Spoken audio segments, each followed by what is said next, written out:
حضرت نظام الدین رحمۃ اللہ علیہ فرماتے ہیں، جسے دیکھو اسے اپنے سے بہتر سمجھو، اگرچہ تم اطاعت گزار ہو اور وہ گناہ گار۔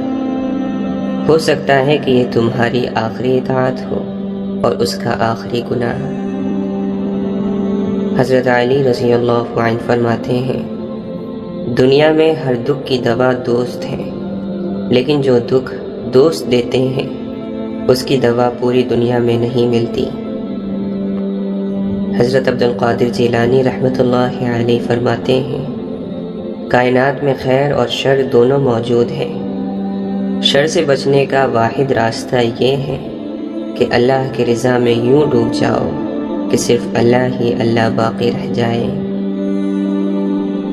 صبر کرنے والا کامیابی سے محروم نہیں رہتا، چاہے اسے طویل زمانہ لگ جائے۔ حضرت علی رضی اللہ عنہ فرماتے ہیں، عقل مند خود کو بیکار، بے فائدہ، بے مقصد کاموں میں برباد نہیں کرتا، کیونکہ جب عقلیں کم ہو جاتی ہیں تو فضول کام بڑھ جاتے ہیں۔ عقل مند شخص کو ادب کی اتنی ہی ضرورت ہے جتنا کھیتی کو بارش کی۔ ادب مرد کا کمال ہے۔ اگر بنیاد کی اینٹ ٹیڑھی رکھی جائے تو آسمان تک دیوار ٹیڑھی ہی بنے گی۔ صلاح ہارے ہوئے کی، تجربہ جیتے ہوئے کا، اور دماغ خود کا انسان کو کبھی زندگی میں ہارنے نہیں دیتا۔ اگر کسی کی مسکراہٹیں آپ کے وجود سے وابستہ ہیں تو یقین کیجئے کہ آپ کا وجود قابل رشک ہے۔ اس انتظار میں مت رہیں کہ آپ عظیم بن کر کام شروع کریں گے، بلکہ عظیم بننے کے لیے کام شروع کر دیں۔ زندگی کے 3 خوبصورت استاد ہیں: ٹوٹا ہوا دل، خالی جیب اور مسلسل ناکامی۔ حضرت علی رضی اللہ عنہ فرماتے ہیں، دوستوں کے غم میں ہر حال میں شامل ہوا کرو، لیکن خوشیوں میں تب تک نہ جانا جب تک وہ خود نہ بلائے۔ جب دل کسی اپنے سے بے پناہ خفا ہو جائے تو خاموشی اختیار کر لینا، لیکن کڑوا بول کر اس کی بے ادبی نہ کرنا۔ یقیناً موت تیزی سے تمہارے پیچھے لگی ہوئی ہے، ٹھہرا ہوا انسان اس سے بچ نہیں سکتا، اور جو اس سے بھاگتا ہے وہ اس کو ہرا نہیں سکتا۔ اللہ تعالیٰ قرآن مجید میں فرماتا ہے، اس دنیا کے مزے تو بہت کم ہیں، ایک پرہیزگار کے لیے آخرت ہی بہتر ہے۔ حضرت علی رضی اللہ عنہ فرماتے ہیں، بدترین عیب یہ ہے کہ انسان کسی عیب کو برا کہے اور پھر اس میں وہی عیب پایا جاتا ہو۔ بہت سے انسان ایسے ہیں جنہیں زبان نے موت کے گھاٹ اتارا ہے۔ جو دنیا سے محبت کرتا ہے اس کے دل سے آخرت کا خوف اٹھ جاتا ہے۔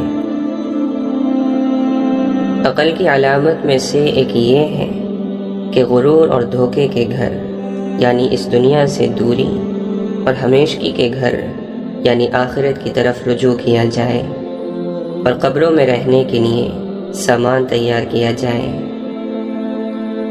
عقل ایک درخت ہے، اس کی جڑ تقویٰ ہے، اس کی شاخ حیا ہے، اور اس کا پھل خدا کی حرام کردہ چیزوں سے بچنا ہے۔ جس نے تمہیں گناہوں سے ڈرایا وہ اس شخص کی مانند ہے جس نے تمہیں جنت کی خوشخبری دی ہے۔ جو عقل مند ہوتا ہے وہ پاک دامن ہوتا ہے، جو عقل مند ہوتا ہے وہ غیبت سے محفوظ رہتا ہے، جو عقل مند ہوتا ہے وہ خاموش رہتا ہے اور وہ قناعت کرتا ہے۔ غصہ ایسی آندھی ہے جو دماغ کا چراغ گل کر دیتی ہے۔ اگر خوش رہنا ہے تو 2 چیزیں بھول جاؤ، وہ برا سلوک جو کسی نے تمہارے ساتھ کیا اور وہ اچھا عمل جو تم نے کسی کے ساتھ کیا۔ حضرت علی رضی اللہ عنہ فرماتے ہیں، اتنا علم ضرور حاصل کر لو کہ اپنے جاہل ہونے کا تمہیں پتہ چل جائے۔ مولانا رومی فرماتے ہیں، بیٹا کوشش میں لگا رہے، مرتے دم تک کوئی وقت ضرور آئے گا کہ اللہ کی عنایت تیرے ساتھ ہوگی۔ حضرت علی رضی اللہ عنہ فرماتے ہیں، بے وقوف ترین انسان وہ ہے جو اپنی بد زبانی پر فخر کرتا ہے۔ مومن وہ ہے جو دنیاوی حالات سے نکلتا ہوا اللہ کے قرب کو تلاش کرے اور اللہ کے مقرب بندوں کو تلاش کرے۔ جب تک آنکھ میں آنسو ہے، انسان خدا کا تصور ترک نہیں کر سکتا۔ اس قوت کو جس کے ذریعے انسان اللہ تعالیٰ کی فرما برداری کرتا ہے، اسے توفیق الہی کہتے ہیں۔ ایک حقیقی عالم کی نیند بھی عبادت ہوتی ہے اور جاہل کی بیداری نافرمانی۔ ابراہیم بن ادہم رحمۃ اللہ علیہ فرماتے ہیں، جو تجھے معلوم ہے اس پر عمل کر، تاکہ اس کی برکت سے جو تجھے معلوم نہیں تو وہ بھی معلوم کر سکے۔ مولانا رومی فرماتے ہیں، جب آپ کو پروں کے ساتھ پیدا کیا گیا ہے تو پھر ساری زندگی رینگنے کو کیوں پسند کرتے ہو؟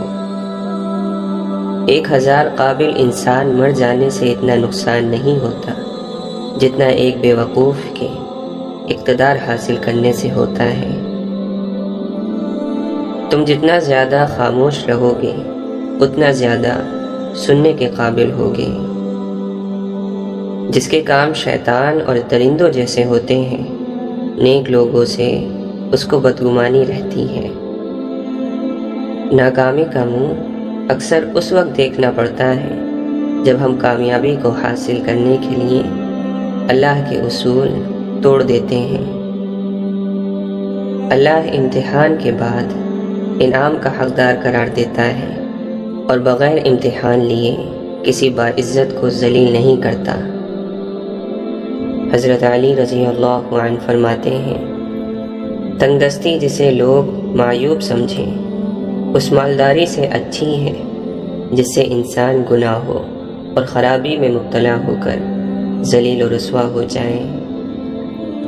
جب لالچ کے بازار آباد ہو جائیں تو رشتوں کے شہر ویران ہو جاتے ہیں، چاہے یہ رشتے خون کے ہوں یا دوستی کے۔ انسان کے غصے میں عجیب منافقت ہے، اپنے سے طاقتور کے سامنے غصے کو قابو میں کر لیتا ہے، لیکن اپنے سے چھوٹے اور کمزور پر غصہ کرنے میں دیر نہیں کرتا۔ جب وقت جواب دیتا ہے تو گواہوں کی ضرورت نہیں پڑتی۔ نماز سے تعلق بنا لیجیے، جوانی بار بار نہیں ملا کرتی۔ کتنا مشکل ہے کسی انسان کو راضی رکھنا، کتنا بھی کوشش کر لیں چوک ہو ہی جاتی ہے، اور آپ کا رب کتنا آسان ہے اس کو منا لینا۔ گناہوں کے انبار اور ندامت کا بس ایک آنسو۔ سمندر سے جینا سیکھو، چپ چاپ اپنی موج میں رہنا۔ افلاک کے پردوں سے جاری ہوا فرمان، والعصر، خسارے ہی خسارے میں ہے انسان۔ بے سبب بولتے رہنے کی جو عادت ہوگی، ہر کسی شخص کو پھر تم سے شکایت ہوگی۔ چیخو گے ہمیں بھیج دو دنیا میں ایک بار، سجدوں میں پھر گزار دیں گے ساری زندگی۔ امام زین العابدین رضی اللہ عنہ فرماتے ہیں، اللہ کے نزدیک زیادہ پسندیدہ انسان وہ ہے جو اپنے اہل و عیال کے ساتھ فراخ دلی کا مظاہرہ کرتا ہے۔ نماز ایسے پڑھو جیسے تم سے زیادہ کوئی گناہ گار نہیں، اور بے شک اللہ سے زیادہ کوئی مہربان نہیں۔ حضرت علی رضی اللہ عنہ فرماتے ہیں، دو طرح سے چیزیں دیکھنے میں چھوٹی نظر آتی ہیں، ایک دور سے، دوسرا غرور سے۔ خالی تمنائیں حماقت کا جنگل ہے، جس میں بیوقوف ہی مارا مارا پھرتا ہے۔ جب کسی آدمی کو اس کی بساط سے زیادہ دنیا مل جاتی ہے تو وہ لوگوں سے برا سلوک کرتا ہے۔